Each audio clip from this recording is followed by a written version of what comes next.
Part 2, Chemical Reaction and Equation. Significance of chemical equation. What is the significance of chemical equation? What tells chemical equation? Now we are going to study about the significance of chemical equation.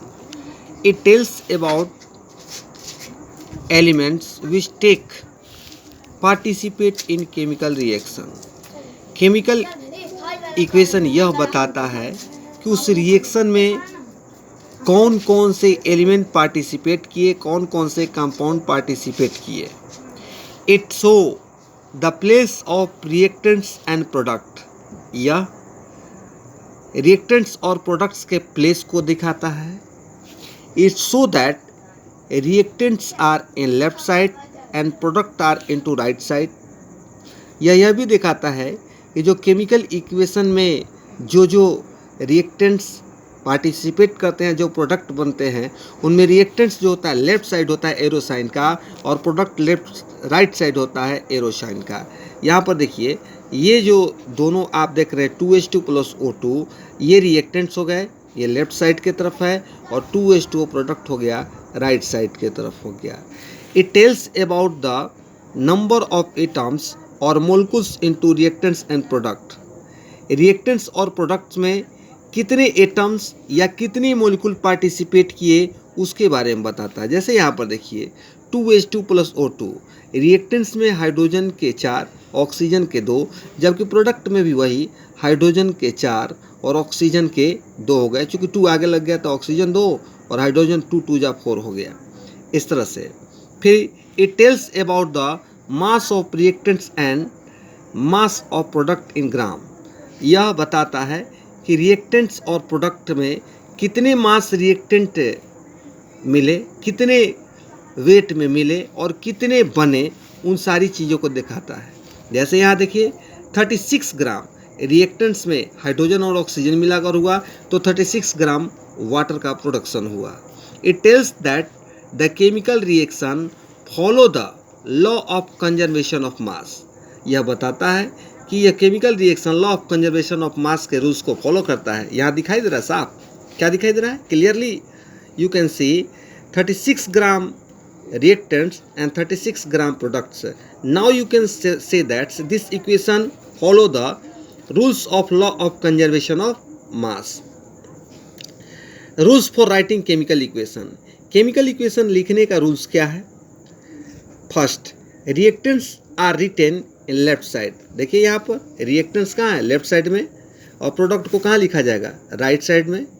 With their chemical formula. देखिए reactants ये है, इसका chemical formula 2H2 + O2, chemical formula के साथ reactant को लिखा जाता है. उसी तरह से प्रोडक्ट को भी उसके केमिकल फार्मूला के साथ लिखा जाता है, लेकिन एरो साइन के ये राइट साइड में लिखा जाता है प्रोडक्ट को, और लेफ्ट साइड में रिएक्टेंट को लिखा जाता है.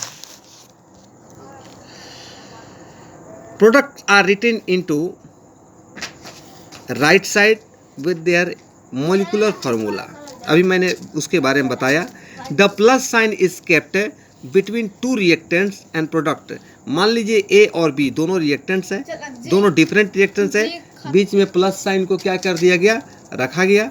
उसी तरह से प्रोडक्ट के बीच में भी अगर 2 या 2 से अधिक प्रोडक्ट है तो बीच में प्लस साइन को दे दिया जाता है. The arrow sign is given between reactants and products. इसके बीच में रिएक्टेंट्स और प्रोडक्ट के बीच में एरो साइन को दिया जाता है.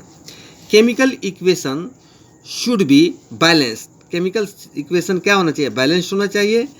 On the basis of law of conservation of mass. Law of conservation of mass के अनुसार केमिकल इक्वेशन बैलेंस होना चाहिए. देखिए यहाँ पर कार्बन 1 है, इधर कार्बन 1 है, इधर हाइड्रोजन 4 है, इधर हाइड्रोजन कितना 2 2 जा 4 है, इधर ऑक्सीजन 2 आगे लग गया तो 2 है, और 2 4 है, यानी कि 4 प्रोडक्ट में ऑक्सीजन है. देखते हैं इधर भी 4 है तो इधर भी 4 है प्रोडक्ट में. फिर इसके बाद क्या किया जाता है? The physical state of reactants and product should be inform. यानी फिजिकल स्टेट को इसमें क्या करना चाहिए? लिख देना चाहिए. इन्फॉर्म कर देने से और अच्छा हो जाता है. जैसे CH4 गैस है, लिख दिए. 2O2 गैस है, CO2 गैस और 2H2O ये क्या बन गया, लिक्विड बन गया। तो ये इस तरह से लिख देने पर और भी सुंदर हो जाता है और पूरी सूचनाएं एक साथ आपको मिल जाती है, इसीलिए इसका स्टेट लिख देने पर और अच्छी होती है। चलते हैं अब इसके बाद थोड़ा सा हम लोग केमिकल इक्वेशन पढ़े, लेकिन हम लोग अब रिएक्टेंट्स और प्रोडक्ट के बारे में नहीं जाने, तो थोड़ा जान लेते हैं। जानने के लिए तो आप जान गए हैं, चूँकि इसमें बता चुके हैं, कितना बार मैंने रिएक्टेंट्स और प्रोडक्ट्स के बारे में बताया, डिस्क्राइब किया। तो रिएक्टेंट्स किसको कहा जाता है? रिएक्टेंट्स द एलिमेंट्स और compounds which take participate into chemical reaction are known as reactors. कोई भी एलिमेंट हो, सब्सटेंस हो, कंपाउंड हो, केमिकल रिएक्शन में पार्टिसिपेट करता है वो रिएक्टेंट कहलाता है। जैसे देखिए सोडियम और हाइड्रोक्लोरिक एसिड दोनों क्या है, ये एक एलिमेंट और एक कंपाउंड है, ये पार्टिसिपेट किए, तो जो पार्टिसिपेट किए वो क्या हो गए, रिएक्टेंट्स हो गए। और जो बना क्या, सोडियम क्लोराइड और हाइड्रोजन बना, तो ये हो गया प्रोडक्ट्स।